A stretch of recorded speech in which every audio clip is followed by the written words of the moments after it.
أنشئ المعهد الملكي للدراسات الاستراتيجية من قبل صاحب الجلالة الملك محمد السادس من أجل تعزيز قدرات المملكة المغربية في التحليل والاستباق والتكيف. تمكن المعهد الملكي للدراسات الاستراتيجية منذ إحداثه سنة 2007 من مراكمة منجزات خولت له المكانة التي يحظى بها الآن. إلى غاية نهاية 2016 قام المعهد بإعداد قرابة 120 تقريرا ونظم العديد من المؤتمرات الدولية خاصة حول القضايا المتعلقة بالتغيرات المناخية ومدن المستقبل والرهانات العالمية الكبرى في عام 2050 والرهانات الجيوستراتيجية للفضاءات البحرية وظاهرة التطرف، ونظم كذلك أزيد من 200 ندوة حول مواضيع متنوعة وتعبئة قرابة 210 باحثا مشاركا وحوالي 120 طالبا في سلك الدكتوراه، بالإضافة إلى موارده البشرية الذاتية.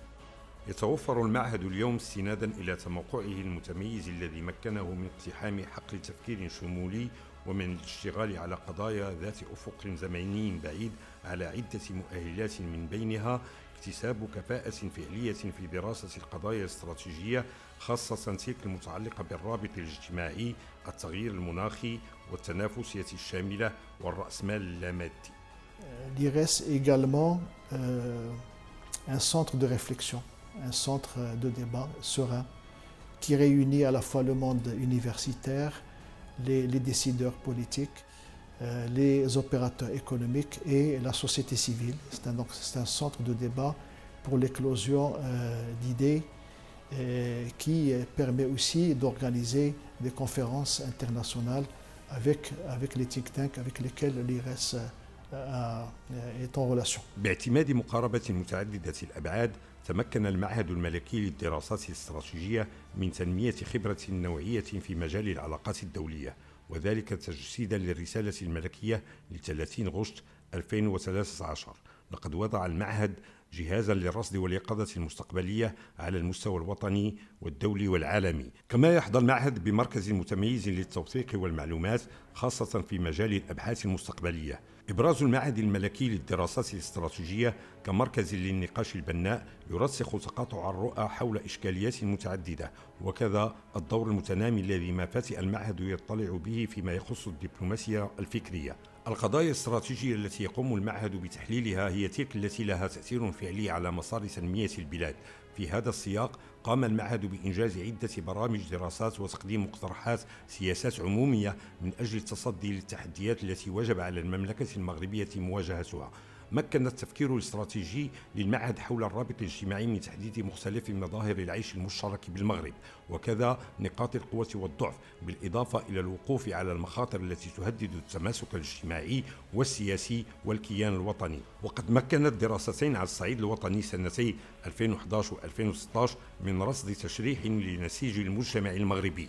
وفي نوفمبر 2008 أطلق المعهد ورشا كبيرا للتفكير ومعالجة ظاهرة تعقد التغيرات المناخية في أبعادها المتعددة، والبحث عن سبل توفير حلول تتكيف مع التحديات التي تواجهها البلاد في مجال الأمن المائي، الغذائي، الصحي، الاقتصادي والبيئي.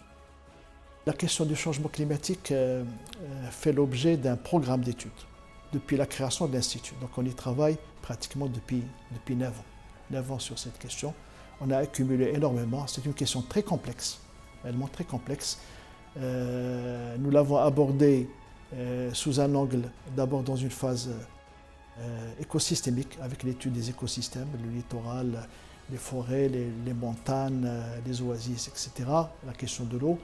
Et la deuxième phase était une phase sécuritaire, avec l'impact du changement climatique sur la sécurité alimentaire, sanitaire et la sécurité hydrique et la sécurité humaine de façon générale.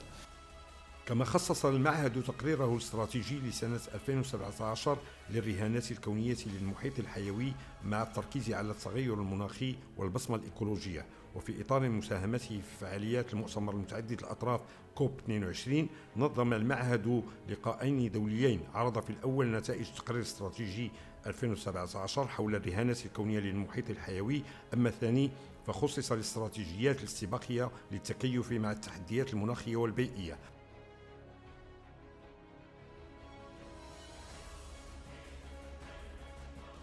وأخذا بعين الاعتبار التحولات الهيكلية ذات المدى المتوسط والطويل على المستوى الدولي والجهوي، أنجز المعهد سنة 2009 برنامج دراسات حول التنافسية الشاملة وموقع المغرب في نظام العولمة من أجل فحص وضع القدرة التنافسية للبلاد وتحديد نقاط القوة والضعف لتموقعها الدولي. أولى المعهد أهمية خاصة لتحليل ودراسة الرأسمال اللامادي، وذلك وفقا للتوجيهات الملكية، وبفضل توفره على خبرة في مجال تحليل المفاهيم الناشئة. قام المعهد بتقييم الثروة الشاملة للمغرب ورأسماله اللامادي لفترة ما بين 1998 و 2013، كما اقترح تبني سياسات عمومية تركز على تنمية الرأسمال اللامادي بكل مكوناته البشرية والاجتماعية والمؤسساتية. كامتداد لهذه الدراسة، قام المعهد بإنشاء مرصد لتتبع صورة وسمعة المغرب دوليا، وكذا اقتراح محددات استراتيجية لعلامات المغرب.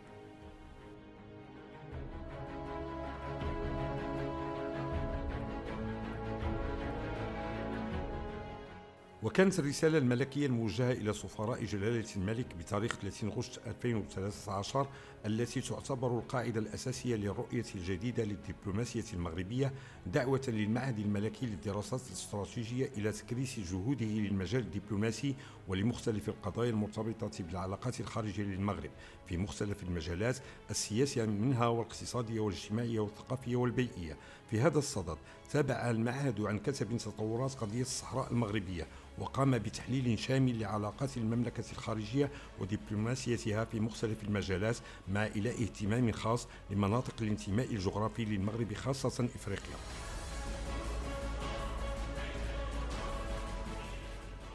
كما قام المعهد بدراسة القضايا العالمية ذات التأثير القوي على المغرب، خاصة تلك المتعلقة بالتحول الطاقي والتهديدات العابرة للحدود كالإرهاب والجريمة المنظمة، وكذا تهديدات تنظيم الدولة الإسلامية وظاهرة التطرف.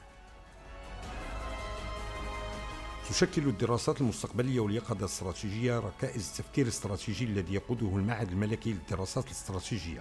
تتطلب هذه المهام الاعتماد على مقاربة استشرافية وعلى كفاءات معترف بها وطنيا ودوليا، وهو تفكير يرتكز على المستوى الدولي بالحاجة إلى فهم العولمة وتأهيل المغرب لمواكبة عالم ما بعد الأزمة، وعلى المستوى الوطني باعتماد أنماط جديدة لإعداد السياسات العمومية كما دعا إليها دستور 2011.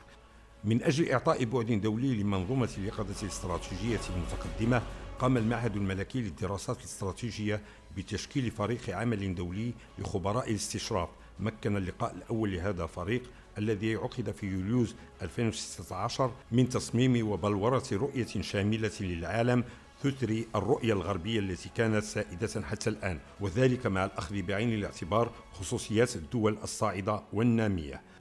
برز المعهد الملكي للدراسات الاستراتيجية كمركز للنقاش البناء يرسخ الانفتاح والتبادل وتقاطع الرؤى حول إشكاليات متعددة، فضلا عن تفريغ أفكار مبتكرة، وذلك وفقا لميثاق خصوصية شاتام هاوس. يلعب المعهد الملكي للدراسات الاستراتيجية دورا هاما في مجال الدبلوماسية الفكرية من خلال حضوره ومشاركته الفعالة في العديد من المحافل الدولية وتنظيمه لورشات عمل في مقره مع وفود أجنبية عالية المستوى، بالإضافة إلى تقربه من مراكز فكر دولية. في هذا الإطار نذكر عضويته سنة 2015 في تحالف عاصفة الفكر الذي يضم مؤسسات تنتمي لدول مجلس التعاون الخليجي ومصر والأردن. مكنت الدبلوماسيا الفكرية للمعهد من إبراز وتسليط الضوء على التقدم الذي ما فتئ يسجله المغرب في مختلف المجالات، وكذا من تتبع ومواكبة القضايا الكبرى للأجندة العالمية. المعهد الملكي للدراسات الاستراتيجية له جهود جبارة جدا، واستطاع في خلال فترة وجيزة أن يتجاوز الإقليمية والعربية إلى العالمية. فمنذ فترة قصيرة نظم المعهد عاصفة الفكر التي طبعا ضمت الكثير من المفكرين العرب.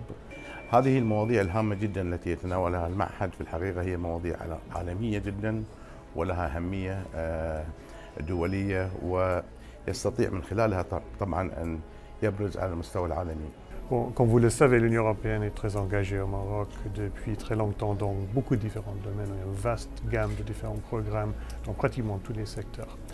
Donc c'est important pour nous d'avoir un partenaire comme IRES avec lequel on peut discuter ces questions en profondeur Et à plusieurs reprises, nous avons collaboré avec beaucoup d'intérêt avec l'IRES. Donc je pense que c'est un outil extrêmement important pour le Maroc, mais également pour le partenariat entre le Royaume et l'Union européenne. So we've been privileged to work with IRES in a number of occasions.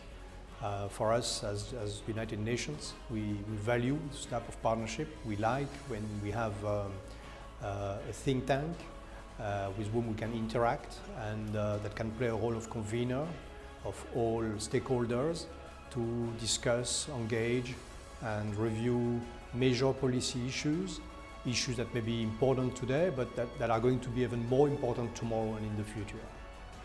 L'IRES a une longue expérience de coopération avec la Fondation méditerranéenne d'études stratégiques que je préside et c'est pour nous un interlocuteur de très grande qualité.